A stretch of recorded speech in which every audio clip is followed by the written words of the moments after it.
Welcome to Seven Heads, Ten Horns with Klaus and Travis Stevens.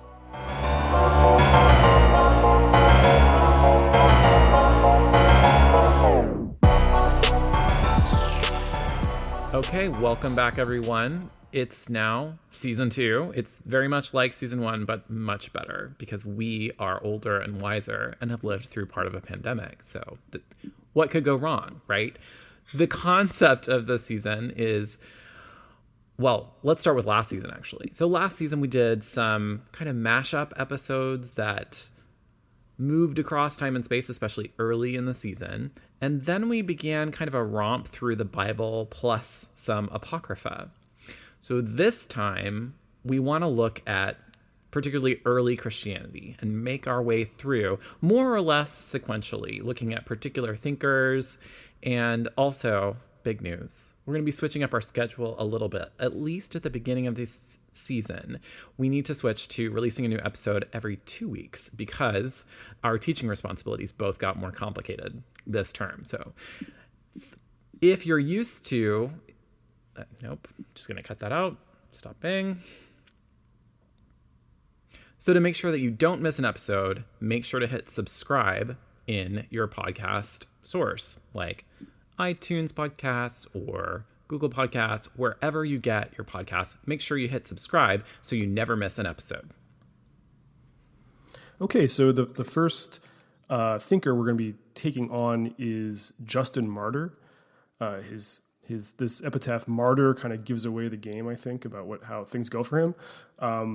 But just a little bit on his background. So there's a lot that's very sketchy.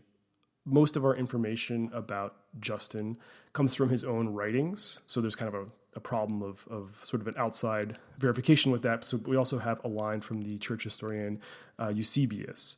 What we do know is that he was born in the late 1st century or the early 2nd century. And so he's writing in the second century. And he is a Greek-speaking Roman citizen from Palestine or near the modern city of Nablus. So I've seen his ethnicity or his origins as listed as Samaritan. It seems like he didn't practice the Samaritan religion, which is related to late ancient Judaism. But he was probably something like a Roman colonist in that area. And so that explains his education in the gymnasium, getting a philosophical education, though it's not entirely clear like what school of philosophy he was associated with. There are 4 or 5 major schools that are in play in this period of late ancient Mediterranean history: the Stoics, the Platonists, Peripatetics, Pythagoreans, Epicureans. It's not, so we don't really know.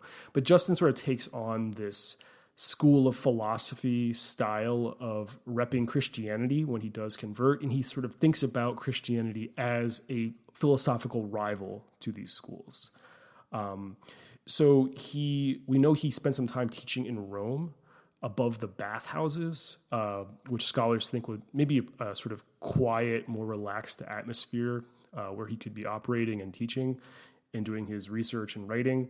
And then the only thing we know is, as obviously in the name, Justin Martyr got martyred under the Roman prefect Rusticus. Yeah, he refused to sacrifice to the gods and admits to holding meetings with other Christians. So like this was not going to go over too well. So one of the major sets of works that we get some information about what Justin thinks about the devil and demons and all those happy things is in his apologies. So Travis, what's going on in Justin's apologies? Like what's he apologizing for? Like did he break someone's heart or? Probably. I mean, he sounds like he was pretty great. He brags about his fancy education. I mean, that there were some strewn hearts along that path. It's Valentine's Day, so we got to take it there. Ooh, right. Shout out. So yeah, it's addressed to they are addressed to important people in the political world. So the first apology, for example, is addressed to the emperor, but scholars think this was likely not actually the case. So why is it set up as a fancy address to an emperor? What's really going on here? I'm glad you asked. It's a defense of Christianity against charges of atheism. A little strange here, but if you know your Plato, then this should sound familiar. So, as you might recall, in the Apology of Socrates, speaking of apologies, the charge that's brought against this famous Greek philosopher is that of atheism, that he is ignoring the pantheon of Greek gods and instead pointing to something else and doing away with tradition. He's corrupting the youth, corrupting the youth. Yeah. That's right. Oh my God. The worst ever. Who would do that? So Socrates is on trial for doing philosophy, essentially, but the charge is atheism and corrupting the youth. Why is this the way that Justin sets up his defense of Christianity? Well, first of all, Christianity is this controversial new religion within Greek-speaking Roman culture. And so it needs a kind of defense. It needs an explanation in certain contexts. One is in the political context in which Christians are getting put to death, right? We know how the story ends for Justin Martyr. So in a sense, you can think of this as a dress rehearsal for that.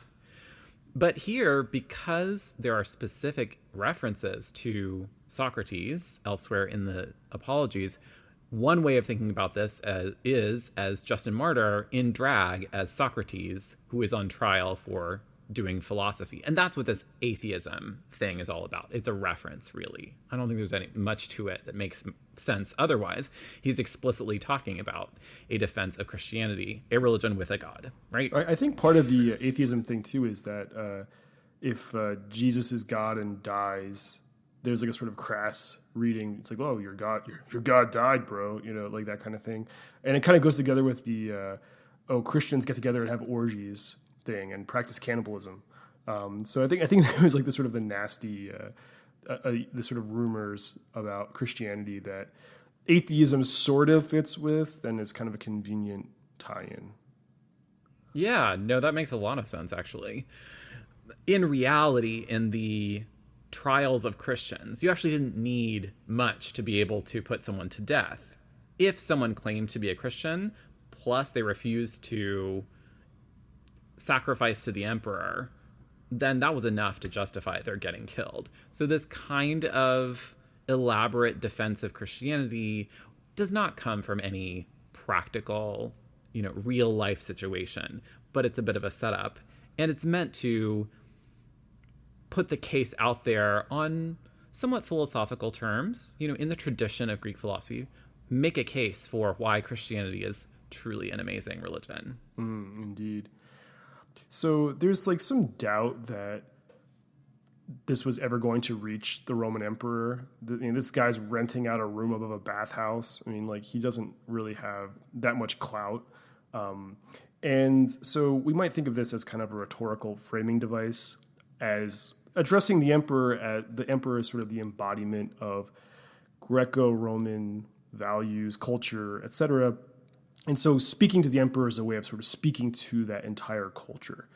And so in apologizing for, making this apology for Christianity, Justin's entering into a dialogue with that culture. And it's not just like a friendly, nice to meet you kind of dialogue. It's really polemical. He's got a lot of points to bring against Greek religion and culture, and in particular, sexual mores and norms. Yeah, he needs kind of an angle in, and those sexual mores you mentioned are his way in.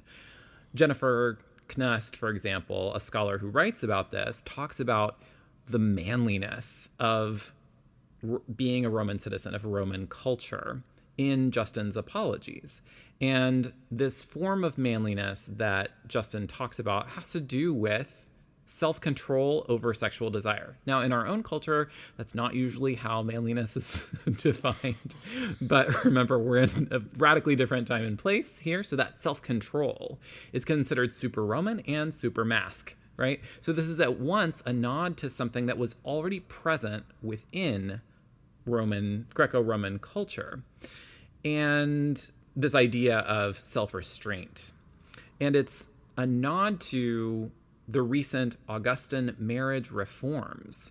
So what were these? These were legislation, moralizing legislation, designed to rein in what were considered out of control sexual mores of the time. And so there were penalties for things like adultery, for example. This was a little weird coming from the emperor's family, which was quite famously not particularly moral, but in politics, you need to tidy up those images. This is a great way to do it, right? But this idea of self-control was not just one that was part of Greco-Roman culture. Think, for example, in the Hebrew Bible of the idea of porneia. I'm using the Greek term here from the Septuagint translation of the Hebrew Bible into Greek, of course. But this idea of sexual immorality, or porneia, as idolatry. There was a comparison that's made in several different places in the Hebrew Bible between these two, what seem like very separate ideas. So in other words, you're cheating on God in a kind of romantic or sexual sense every time you worship a different God. If you go away, if you stray from the one true God, then that is considered in many places in the Hebrew Bible, it's compared to sexual immorality, cheating on a spouse. And Justin picks up on this too and pieces this together through a pretty weird demonology. Yeah, so Justin really sort of elevates the stakes. We have like this comparison of idolatry to porneia, or to sort of sexual lewdness and immorality in the Hebrew Bible, as you mentioned. But the thing that Justin does with that is to say it's not even, that's bad, but really it's worse. You guys aren't just, stepping out when you worship other gods. You're actually worshiping demons. So yeah, it's like that's this sort of went up a step there. And this may sound like the sort of conspiracy fantasies of recently elected Marjorie Taylor Greene, for example, but it really is central to Justin's philosophical Christian project of cultural critique, culture war in the Roman Empire. So how does he piece this all together, Travis? Well, and it also sets up this enormous precedent, right? He isn't the last Christian to say, oh, your gods are actually just demons. This extends on to we'll be with that Augustine for a while. down. With that idea, we'll be with this idea for a while. It'll come back. Just stay tuned, folks. We'll be returning to this idea. So yeah, let's get down to the first apology.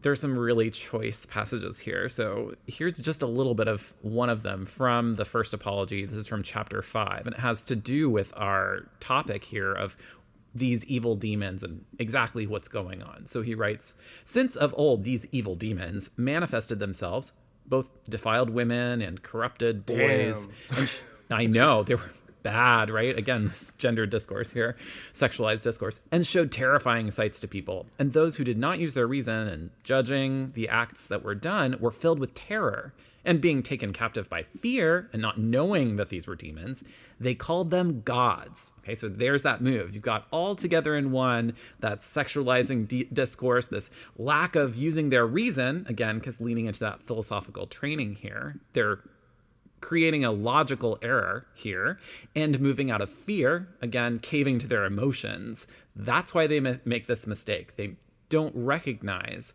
that who they think are gods are actually just demons. And this is his etiology, if you will, his story of the source of demons as Greek gods.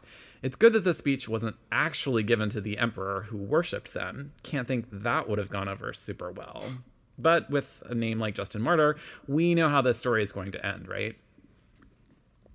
So what about Plato here?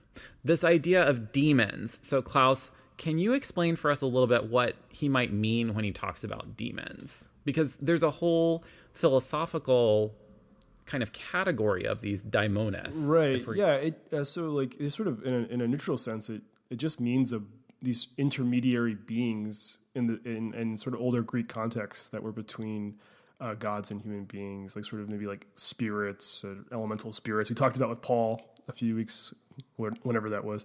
Yeah, so it's interesting. So Justin is miming, cosplaying Socrates and saying Socrates stood up against the demons because in being philosophically impious, Socrates was thumbing his nose at the demons who were running ancient Athens or whatever. And so it's weird that Justin wants to claim Socrates for being a demon hunter when Socrates famously had his own demon, and sort of had this inspiration, this sort of source of insight that he credited to this other kind of being. And he didn't mean that he was like possessed like in the freaking Exorcist. Like he's like, I just have this kind of contact with this other spirit who gives me some good ideas sometimes. Not like I'm spewing split pea soup out of my mouth with Max von Sydow at my like getting in my face. Like it wasn't like that.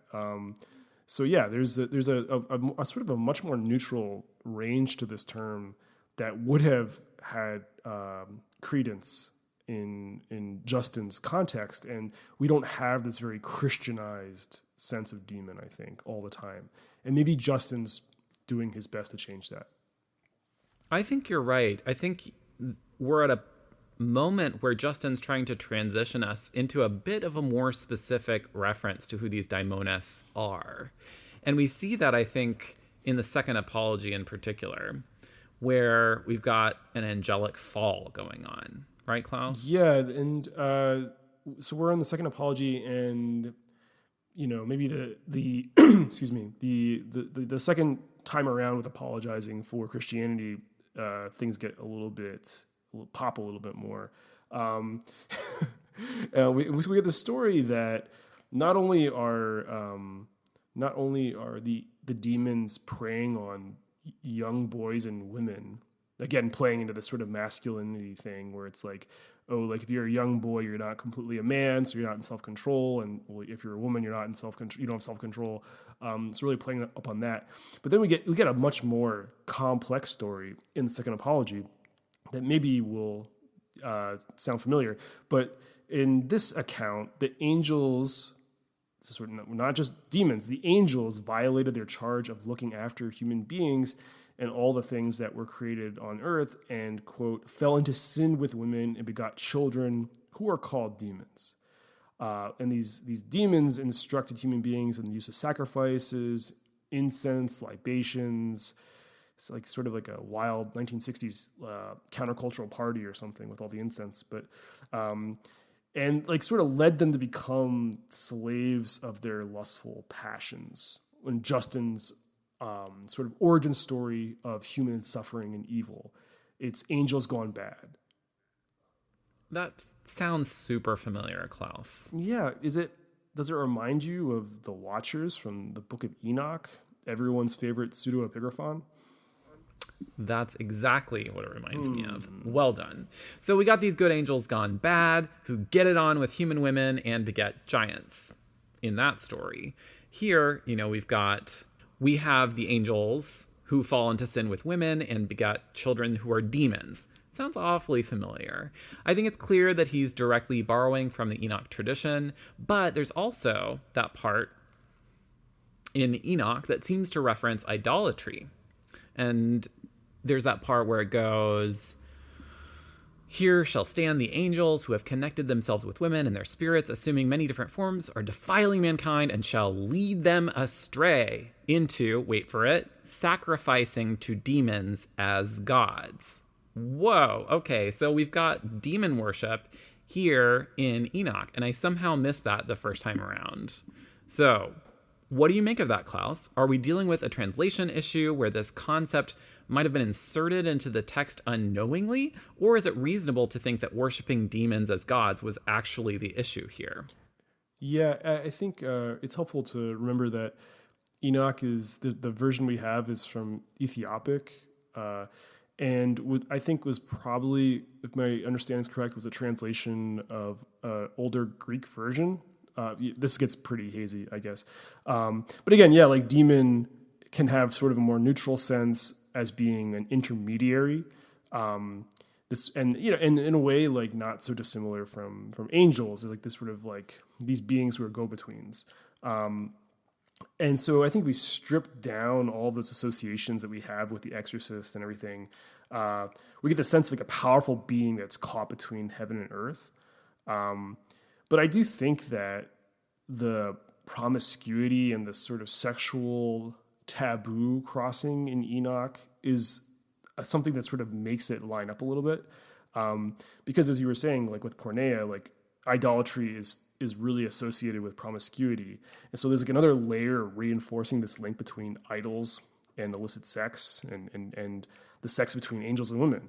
So what about, so we got demons maybe a little bit, squarely in sights here. Like it's not just a translation issue, like that there's something going on with that term. But we haven't really talked about Satan or the devil. Does the devil show up in Justin's ideas about the human fall or demonic enslavement in the Roman Empire? Yeah, Satan definitely shows up, and one of the great takeaways of Justin's contribution to the history of the devil in particular has to do with the identification of Satan with the serpent. And it looks, does he say all the right words? Is it a perfect coming together of these two ideas? No. But in several different places, mainly in the dialogue with Trypho, which we're going to be talking about a bit later when we talk about Judaism, there are some moments where he kind of lines it all up and puts the devil and the serpent next to each other and says, look, here are examples, not just of bad things that have happened or evil that's operated in these different instances, but I think we start to get a picture of the devil as having been a key factor in human sin from Eden. So what's your take, Klaus? Do you think that we've got our kind of first important sanction of the idea that the serpent in Eden who tempts Eve and then Adam eventually is the same as Satan? Are we there yet?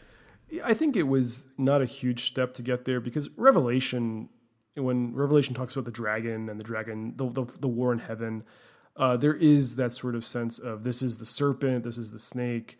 And Revelation doesn't spell that out, but you can see where by 100 years later or so, 200 years later, theologians are just starting to make that connection intuitively. So yeah, I don't really know what other snake would be, fall into the category that sort of Justin's getting at here. So I do think that, yeah, this is probably one of the major connecting points between the serpent in Genesis who tempts Adam and Eve and the idea that this serpent is the big dragon. Good. So I want to get into this rather fascinating topic that Jennifer Knust talks about, which is the enslavement of the entire human race to demons, or at least of the Greco-Roman religion following portion of the world. This idea of their being enslaved to demons. Fun fact, my friend Ryan Alvarez played a demon slave on that Buffy spinoff, Angel, in the early 2000s. So basically I know a celebrity now and just needed to drop that in. But speaking of angels, Justin says that the bad angels who desired human women transgressed the divine order of the cosmos and had sex with the women, producing the Nephilim, the giants, like it says in the Bible. Well, if this were Enoch, or if this were even Genesis 6, you would be correct. But do you want to take another guess?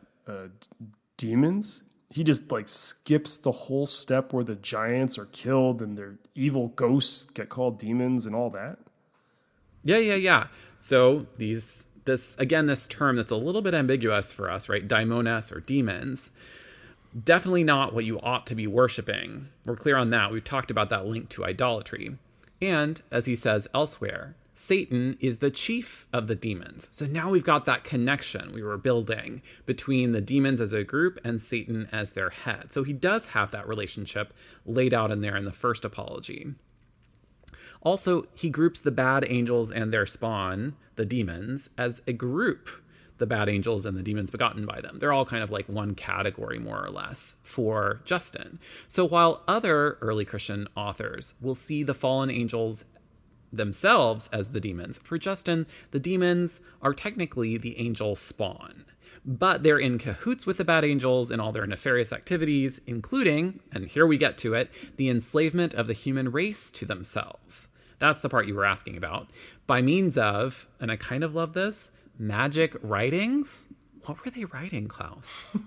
Anyway, fear and punishments, and by instructing them in the use of sacrifices, incense, and libations. So this is their kind of methodology for ensnaring and eventually enslaving humanity. And apparently these latter things were super helpful, since they were now enslaved not only to the bad angels and demons, but also to lustful passions. Again, getting back to that gendering and sexualizing of the discourse here. The basic claim, then, is that Christians are chill mask bros, if you will. And this even included women sometimes. For example, see the early Christian literature on becoming male, and stay tuned for more on that when we talk about Perpetua and Felicity at some point. But the Romans, by contrast to these early Christians, are burning with passions, which is both bad and also super femme. So just to sum this up for a second, so being a slave is bad, and that makes one similar to being feminine or effeminate. And it's really the result of worshiping Greco-Roman gods who are demons in disguise. In a nutshell. So a lot of this has to do with the shame of the cross. This idea, which is mentioned actually in Hebrews 12, that looks to Jesus as the kind of pioneer and perfecter of the faith, who, for the sake of the joy that was set before him, endured the cross, it says, disregarding its shame, and has taken his seat at the right hand of the throne of God. Okay, so that's all from Hebrews 12. And this shame of the cross that's mentioned there gets related, and I think this is fair, to the shame of the early martyrs and the rhetorical reversal that Christian rhetoric is meant to perform. So like state executions, either by crucifixion or lions, tigers, and bears in the arena, aren't shameful and effeminate after all. They're trying to be humiliating, but in fact, they are mask and victorious, and also chill. That was actually important. You had to be totally equanimous about martyrdom. That was a sign of your sort of supernatural, the divine intervening and getting you into the right headspace to be torn apart by wild animals. Dealing with shame is really important. And one of the things that I think is really interesting about this is that that idea of masculine self-control and avoiding shame, like, is itself for lack of a better term, like a pagan Greco-Roman value that Justin's sort of weaponizing against them here. Absolutely. It's again rhetorical reversals, It's a master move that we're going to see a lot in Christianity, which is to take on values of the society of wherever it is that they're trying to, create Christians, and weave it into Christian theology as closely as they can to kind of prepare the way for, spreading the gospel. Yeah. So like this all, I guess, even though this is addressed towards the emperor, but it should be bad news for the emperor and the fictive audience of this whole thing. Like, this is an indictment of their entire culture and religion and political system and how they have sex and everything. Like, it is, like, even as it uses a bit of that culture against itself, ultimately it's this massive refusal of some of the most central parts of it. Emperor worship, the worship of the pantheon, etc. So for Justin's sake, thank goodness this whole thing is a fiction, right? Still, Romans get a convenient excuse for their misbehavior, for their being duped, in the form of the demons themselves. They've just been fooled, essentially, by all the misinformation. Yeah, it's like, wake up, sheeple. It's like really some big Marjorie Taylor Greene action going on here. Totally. So this all fits in, as I mentioned before, with the Augustan marriage reforms. And in this context, Justin is trying to show that Christians have something in common with Roman sexual mores. We're totally against adultery too. But we go even a step beyond that. The best Christians are celibate. Just ask Paul. And the reason we can do this is because of Jesus, who makes us chill mask bros. God gives Christians special moral resolve to endure the challenges of chastity. So that's our battlefield now. It's not just getting, killed in the arena. We also need to be resolved to endure the challenges of chastity as well, even though everyone is saying that Christians are these weird sex freaks. That's what the rumor is about Christians at this time. But Christians are telling the truth about how chaste they are, and you know this because their super morality is on full display with all the martyrs. The martyrs serve then as this kind of proof for the more hidden sexual mores of Christians. So these rumors that you're spreading about Christians having these wild sex parties are not true, and you can tell because just look at how they behave in the arena. They have this resolve. They have this equanimity about them. And so, obviously, everything you've heard on the street about their wild sex parties is not true. And in that way, they are then even more Roman than the Romans. They're out-Romaning the Romans. Yeah, I bet that was really persuasive. Yeah, I think it went over really well. He's got a point. He is more Roman than I am, even. And at that point, the emperor converts, and that's the end of the story. Oh, wait, no, that's not at all what happens. Okay. Well, you're right. I think rhetorically, this probably failed if we were considering it on its own terms. But it is important that he calls these non-Christian gods demons. I also think if we consider that his real audience probably wasn't the emperor, probably wasn't pagans, but was instead Christians themselves, it might have fell on some sympathetic ears.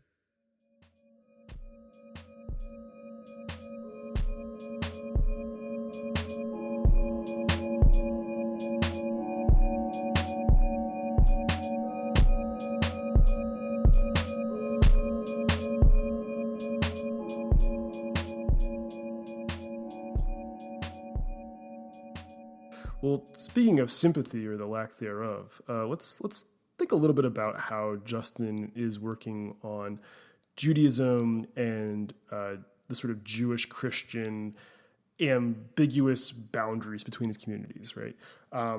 So one of the other major works is the dialogue with Trifo. Don't trifle with me, Truffaut. I don't know. What do you want to say about that? I mean, are we supposed to say Truffaut? Truffaut, I don't know yeah. Greek. I'm just going to be honest with that. Greek's weird like that. I don't know. I don't whatever know. we say is right. Right. Please tweet us and let us know how to pronounce this. Yeah. All of you Greek scholars. Definitely. Thank you. Definitely.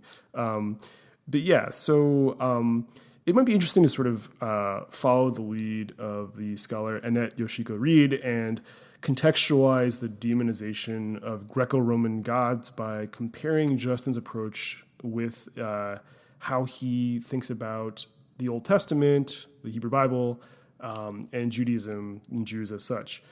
So we've already, established that all pagan religion is a result of demonic seduction and enslavement, feminization, and it's morally deplorable in that it involves a loss of agency. And so even though pagan culture, Greco-Roman culture is demonized, sexualized, enslaving, because of the traces of the logos, the idea of that human reasoning power all comes from Jesus or from Christ or the Word, according to Justin, the people who fought against this system, who were critical and rational, were only doing so because their rationality was on loan in a sort of light echo from Jesus.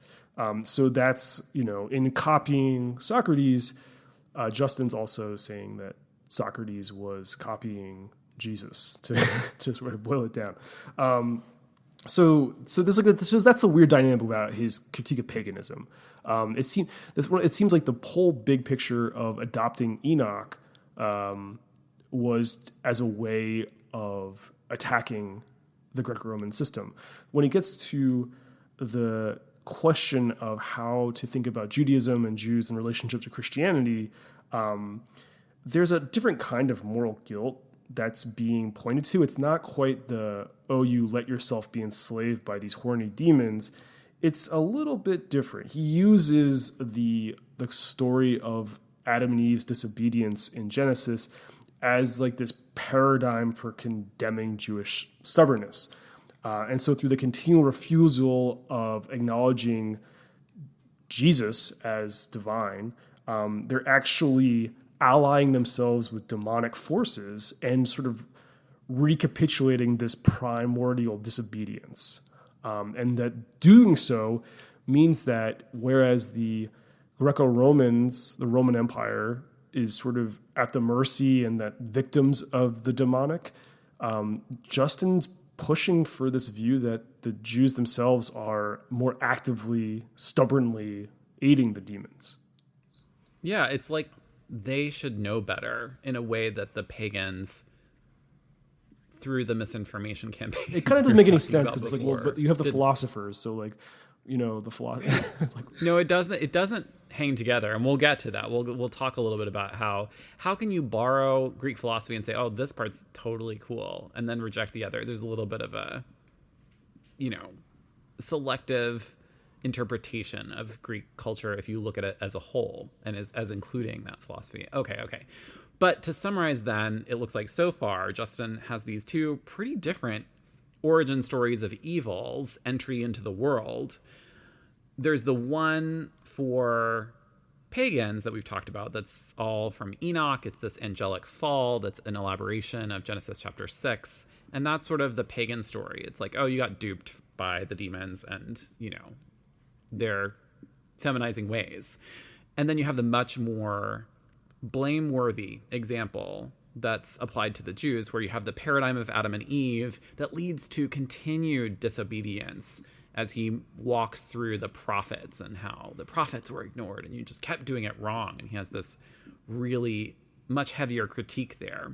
So we have these two origin stories of evil, one that is interpreted and applied and discussed with regard to pagans, and then another that seems much worse that really indicts the Jews. What about the way evil works for Christians? I mean, apparently it's not an issue. Just kidding. So remember that Christianity is really young at this point. So he only really concedes that Christians who came from pagan stock, right, were by and large once followers of this other religion who were, ensnared by those demons that he talked about. But, now it's all good. Once they convert, he really has no critique for them. He's not interested in addressing any of the potential evil that Christians might be doing, because the problem, according to him, in what we have remaining of his writings are the ways that these other groups haven't gotten it yet, haven't accepted the gospel. Right. So Justin follows the Enoch narrative pretty closely and argues that sinfulness doesn't come from human disobedience, but from angels and their sexual sins with women. So in this sense that, like, right, it's not quite your fault. Like, what does that have to do with paganism? So Reed, the scholar that we're following here, argues that it's all about audience. She says, the apologies are purportedly written to prominent Romans, as we've discussed, and the argument is designed with that audience in mind. So that's the connection there between paganism on the one hand and this particular angelic fall narrative with sin. Right, so that explains like the doting references to Socrates throughout. Exactly. The way he treats the Greek mythological, philosophical patrimony is like how evangelicals accuse progressive Christians of treating the Bible. Cafeteria style. Take what you like, leave the rest. I'll have some Platonic philosophy, but pass on the whole pantheon of randy gods and their philandering and their progeny. So, Klaus, I have to say I love the Enoch story because it puts the blame for evil squarely on the shoulders of angels. And while I'm all for solidarity with angels in general, in this case, I'm willing to throw them under the bus. Yeah, it's great. I mean, it makes them all their fault. But unfortunately, it wasn't just, it's not just Justin who has two paradigms that like makes some humans responsible, and in one case makes the angels responsible. Different traditions that were part of the reception of Enoch, for example, like the Book of Jubilees, retells the Genesis narrative with Adam and Eve's disobedience and positions the Watchers as this kind of like supplement to the fall. Other stories put like the murder of Abel by Cain as the sort of major moment. But even Jubilees has like we've done an episode on this, like there is a lot of really interesting angels gone wild theology there about the sort of origins of culture and evil culture and things that sort of also play into Justin's argument. But there is the sense that it isn't quite all the angels' fault. Like the angels represent this occasion for a serious problem and a chance to violate a boundary that both angels and humans engage in. And so human beings are the ones responsible for evil in other receptions of the Watcher's myth. Angels come and teach them about stuff, but the whole like giants to ghosts to evil spirits process functions as a way of punishing sinful human beings, right? So it's like the whole like horror show of the angels falling and the demon ghosts and everything. It's about punishment more than just actually causing all the problems. Well, sad for me. I was really hoping I could just blame all of my shortcomings on the behavior of Randy angels, but I still do. event, I'm not sold on. Oh, good. Okay, excellent. Well, then maybe I'll keep going with that. So we've talked a little bit about how Justin thinks of evil with regard to pagans in the first and second apologies. Let's zoom in now on his treatment of Jews in the dialogue with Trifo. Don't trifle with me. First of all, what is that text? Tell us a little bit about it, Klaus. Yeah, sure. So in some of these stray references to Justin Martyr and Eusebius, there's this idea that this dialogue took place live in Ephesus, but there's other scholars who suggest maybe it took place someplace else in the sort of Mediterranean world. It's the really important context is that it's happening right after the Bar Kokhba revolt and war, this sort of series of Jewish wars against Roman domination. And so like the Gospel of Mark is written with the destruction of the Second Temple and the sack of Jerusalem. And the Bar Kokhba revolt is in response to, I think some of the theories are, it's a response to a new city being built on the ruins of Jerusalem and a temple to Jupiter being, built over the ruins of the Second Temple, and so looks like this serious reaction on the part of the Jews who were left in Judea against this. But yeah, so it's like this, by the end of it, the Emperor Hadrian has completely destroyed Jerusalem and the revolting militant Jews again. And it's really this sort of genocidal moment that really pushes the diaspora. So anyway, that's like a big part of the context of the dialogue. Excellent. What would you say about the intended audience here? Do you think that he has in mind that he's going to show that his debate with this important Jewish guy proves that Christianity is way better than Judaism and then win over all these Jewish converts? Yeah, I mean, again, it seems like the idea that this was going to win over Jewish, like that this was like, okay, just show this to your Jewish friends and this will dissolve all their problems with Christianity. Like, I don't think anyone was that naive. So it's like more, it's scripts like these that are scripts that are like sort of internal scripts that are for people, for Christians who, needed to be convinced that they were the new Israel or the true Israel, that had replaced or superseded Judaism, the Jews. And that's, when you have this city destroyed numerous times and laid waste by the Romans, and you can be like, oh, look, Isaiah says, and these other prophets say that the city's going to be destroyed, warning you that you need to accept some sort of change to your religion or it's going to be destroyed. Well, that was us, and like we're taking over. But got it. Yeah. So yeah, really, you're sort of, a strong early variety of good old fashioned Christian supersessionism with regard to Judaism. But anyway, so I think it seems like Justin probably wrote this above the bathhouse in that chill office years after the actual debate took place, if it ever did take place. And so it's divided up into like sort of some major talking points, I think, in Christian apologetics with respect to Judaism. We get like this arguments about like, why don't Christians observe the Mosaic law? Like why we read these books, but that stuff doesn't apply to us. Like discuss, sort of your normal why Jesus is the real Messiah stuff. And then, if Jesus is God, then like we get all of the promises that God promised to the Jews and then, the Hebrews in the exilic narratives and stuff. And then they have some pleasantries, and Justin is really hopeful that one day Trypho will be able to enter the Christian fold. Wow, he doesn't even end it. Like, he's writing this years later. He could totally just lie and be like, and then I baptized Trypho with my own hands. But that doesn't happen, apparently. He wanted to, like, keep that tension, like, it's, till the next episode, Yeah, stay tuned for volume 2 of this debate. Well, we never get a volume 2, at least it doesn't survive, so... And Justin got his head cut off, so, he couldn't get around to writing it.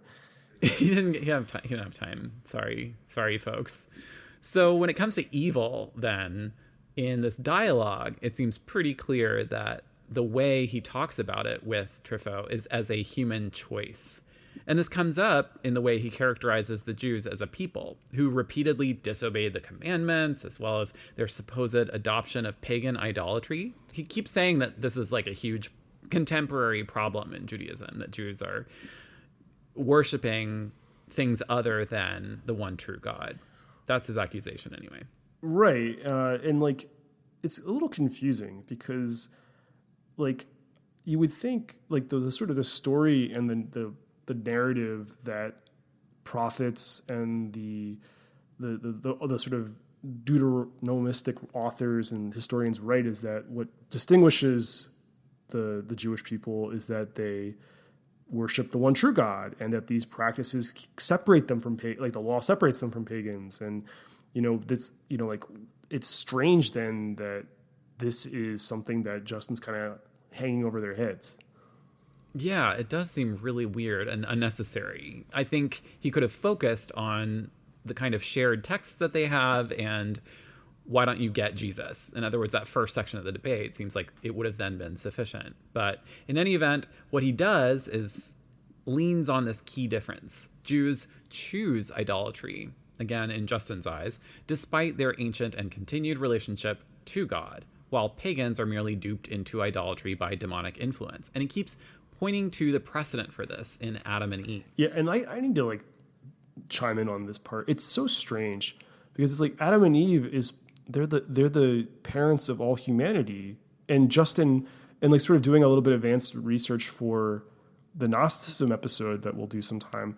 Like Justin is like really aware that certain groups that are sort of inside Christianity or adjacent to Christianity, they sometimes get called Gnostics, are really down and critical of the creator God, and are like, oh, like creation and the creator God are bad. We kind of saw this with the Manichaeans before. And Justin's like, no, the creation's good, the creator God's good. So anyway, we have like Adam and Eve, who are the human creation, who are supposed to be the parents of all humanity, and yet they stand in for how stubborn the Jews are. Like, and that's supposed to make the Jew. That's like this otherizing, sort of like subhumanizing gesture against the Jew. It's like so contorted. Well, and you have to wonder if part of this isn't that we're drawing from occasional pieces, we're not getting Justin's systematic theology here. Justin's writing with a particular audience in mind. He uses this example of Adam and Eve when talking about human responsibility for evil with his Jewish audience. Now, the question for me is why he can't talk to his pagan audience with that same example. I think that's why we get scholars who are saying, okay, this angelic ideology is only being used in this debate with pagans, or this explanation for why Christianity is worthy to a pagan audience. I wonder if Justin had written something that were more systematic, if we would have seen him making more universalizing moves about evil, but we just can't know, of course. Yeah, that's true. But like, even if you want, like, okay, like we want to say like, oh, this is all about the occasion for writing. It's still so fraught to me. Like the idea that like, oh, like we're going to use the Adam and Eve story to emphasize human responsibility, and like the Jewish people in the prophetic literature choose to become idolatrous. It's like, but like they choose that, but like if demons behave the way you say they behave, like why is it a free choice for them and not for the Rome? I don't know. I mean, I guess you could say like, oh, it's because you knew about God, but even it almost seems like he doesn't want to grant them that. So right. I don't know. Yeah, and it seems like he also ignores the fact that God keeps choosing the Jewish people. Yeah. Right? You have to very selectively read the Hebrew Bible to not notice how very special God's people are to God. For me, it's like, right? Justin, it's like a hermeneutics of cruelty across the whole thing. It's just, it's like so cynical. And just like so exploitative of the Hebrew Bible. It's my sense. Absolutely. And then on the other side, when you think about his apologies, they seem so self-serving and trying to get Christians out of this position of being a persecuted minority. And so, I can try and have some sympathy there. He does end up dying for this after all in the end, I suppose. I should be nicer. But wow, it's really hard to forgive him for this just vitriolic rhetoric against Jews. Right, and I think it's was in one of the pieces we read where it seems like it's really important for Justin that Christians be like a separate, almost race or genos, a separate nation from pagans and Jews. That it's not just about beliefs; it's about a kind of different form of humanity.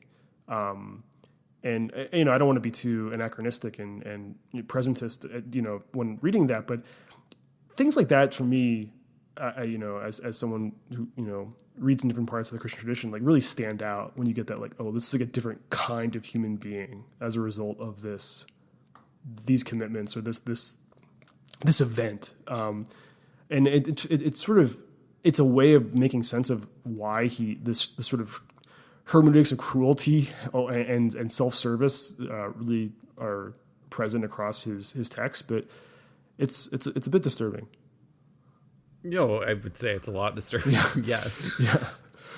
And I would just clarify that a genos, or a group of people, in the sense that the entry point is conversion by and large in his time period, right? Very few people are born Christians. That's starting to happen, but most people are converts because we're still so early.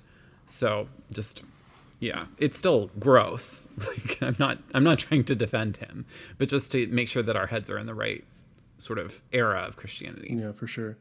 So like, let's, we really love Satan talk around here, and so let's get into how Satan works for Justin. So for Justin, Satan's fall is separate and precedes the fall of the angels. Like in the Enoch story, Satan fell from the beginning, even though he sometimes speaks of these events together as examples of disobedience. So he's not always totally precise, but you do generally get the sense that the evil mastermind preceded the angelic underlings. Justin also identifies Satan with the serpent, and we talked about this already, but like the Edenic serpent in the dialogue. So we have like big dragon, little serpent. They're the same guy, and that's like a hugely important precedent for the history of the devil. And it isn't the devil who is to blame for sin, though. In Justin's understanding, we have like this guy's a snake, he's a demon, he's a dragon, but like it's not his fault. He's a distraction. It's humans who are to blame. Absolutely. Yeah. It's those people who have been led astray maybe by Satan in Justin's mind. And Justin really wants to drive home that when he's addressing a purportedly Jewish audience here in the dialogue with Trypho, that, it's human responsibility. That's where the blame lies. So the story of Adam and Eve is just all over that work throughout the dialogue. And to be clear, we're not talking about inherited original sin. That doctrine is definitely not in the picture just quite yet in the history of Christianity. It's more like when you think of how Adam and Eve are related to human sin more generally, it's kind of like the eternal wellspring of human disobedience, first glimpsed in Adam and Eve, then gets repeated ad infinitum by, well, you would think human beings from then on, but as we've discussed, the way he tells it, it's by the Jews. Anti-Semitic much? Yes, it would seem so to me. One thing I noticed looking at some of the references and sources for the scholarship on the dialogue with Trypho is that sometimes it seems like it is the devil who actually is responsible. It's he. I get the point in this article for aligning human responsibility with Adam and Eve, and then responsibility with Jews. But he can sort of speak out of both sides of his mouth sometimes. I was really struck by this one line from chapter 100. He says this about Eve, who was, quote, an undefiled virgin who conceived the word of the serpent and brought about disobedience and death. I thought that was a very interesting choice of words. Conceived the word of the serpent. It's almost like this kind of, it's not like the incarnation of the word of God. It's like the word of the serpent is the incarnation of evil. And it like really plays into that kind of, the sort of anti-Semitic tropes about like this sort of degradation of a race into a diabolic sub-race. I don't know. I'm reading this from the 21st century, but like I do see that a little bit. Wow, that's really terrifying. Of course, the relationship between Eve and Mary is one that will get lots of play in the Middle Ages. And I think that's why it's exactly that's being brought. It's about Mary and about how to think about Mary and Mary's relationship to Eve and, recapitulation sort of model. Yeah. Absolutely. Yeah. But again, the context here is within this real diatribe against Judaism. And so, yeah, I take that rhetoric to heart here. Okay. So, Klaus, let's ask, what are your final takeaways as you think about Justin Martyr, as the history of, not only the devil, but also kind of demonization and relationships between Christians and other groups? Well, I think if we want to start with the guy in the red suit with the horns himself, there is this strong association with the Edenic serpent that, where would John Milton be without that? This really important idea that it's going to, I think, haunt a lot of our discussions, it'll be like Casper, the friendly ghost in the room while we have our microphones out, is the fall before time that Satan, as the disobedient angel, falls certainly before Adam and Eve. Though by when Justin's writing, that's still being hashed out when Satan writes. But that's when Justin seems to think this. But it's like, well, okay, so how soon after he was created did he sin? Did he have a choice? Like, what does it mean that this angel's eyes opened and it was like, oops, I'm falling out of heaven right away? Like, what do we make of that? Like, what does that mean? Yeah. For how God relates to the devil? obviously. And we don't get a lot of specificity in Justin around that, but in the thinkers to come, that gets fleshed out more and more, including some of those problems that you talk about. Now, the answers are definitely not always satisfactory, but that question of rarely satisfactory, always interesting in how convoluted and not twisted they are, I would say. Yeah. Yes, absolutely. Okay, well, what about, we've also talked about this ideologies of evil, the fallen angels as the source of evil for pagans, Adam and Eve and personal responsibility as the important source of evil for Jews especially, and this, of course, anti-Semitic trope that Jews are super bad because they knew better and they keep worshiping idols. So demonizing the religious other, anti-Semitism and supersessionism are definitely at the fore for Justin. And we will unfortunately keep seeing that in some of the other thinkers as we go forward. I think what's it seems so familiar to say like, oh, like demonizing the other. I think what's so strange about this text is that like the boundaries are still not quite as hermetically sealed as we might think of them in terms of, oh, well, you're this religion or you're that religion, you're a Christian, you're a Jew. It seems like there's still like Ebionite Christians and Christians, so it isn't quite as locked up. Oh, Klaus. And maybe not all of our listeners know, Ebionite Christians followed Mosaic law, right? They were of Jewish origins, right. And they also were following some of these new rituals, these new texts, these new beliefs, contributing to this new religion of Christianity, right. And this idea of the parting of the ways as the latest scholarship between Judaism and Christianity. The latest scholarship is telling us that we need to be thinking about these groups together a little bit further into the first few centuries. And the same with what Christian church historians call heresies, like the thing, that these are also, there aren't these just like discrete groups that are at each other's throats all the time. Like that's like a whole process of getting to in-group, out-group dynamics. But I think you're right. It's safe to see Justin as a big part of that process. Yeah, for sure. Okay, well, with that, we will get back together next time. I believe we're going to tease you by saying that Irenaeus might be on the agenda. So stay tuned. You'll find out if that indeed is what we talk about. And we'll see you in 2 weeks. So make sure you hit subscribe so that you don't miss our next episode, since we're doing a different schedule this time. So see you next time. Thanks for listening.